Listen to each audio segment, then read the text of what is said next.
Заседание межправительственной комиссии открыл премьер-министр Абхазии. Валерий Бганба поприветствовал коллег и пожелал плодотворной работы. Только на экономическую часть помощи Республике Абхазия с российского бюджета выделено 23 миллиарда рублей.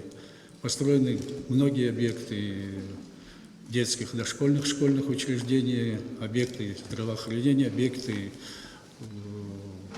экономики, как молзавод, много объектов энергетики, дороги протяженностью около 600 километров.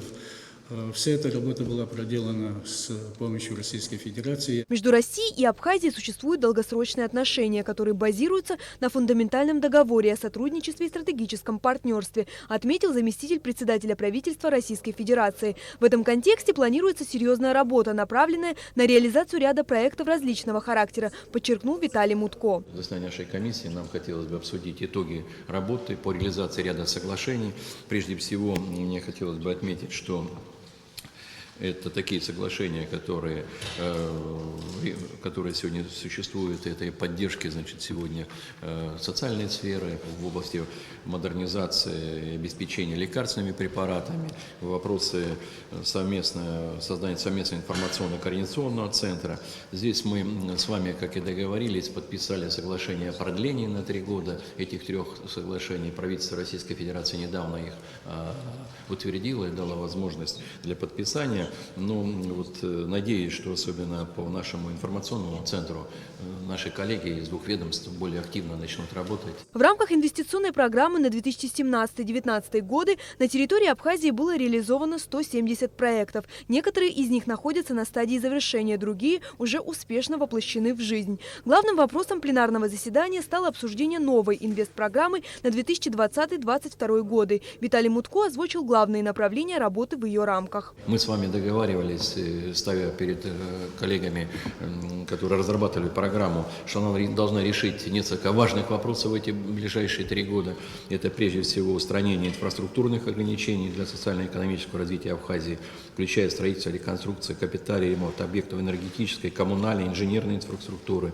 Это, конечно, должно способствовать привлечению частных инвестиций в бизнес. Во-вторых, продолжим формировать благоприятный инвестиционный климат для развития малого и среднего бизнеса, создания рабочих мест. В рамках следующей инвестпрограммы также будут профинансированы работы на объектах, которые не успели сдать в эксплуатацию в 2019 году. После обсуждения вопросов повестки дня Валерий Бганба и Виталий Мутко подписали протокол заседания.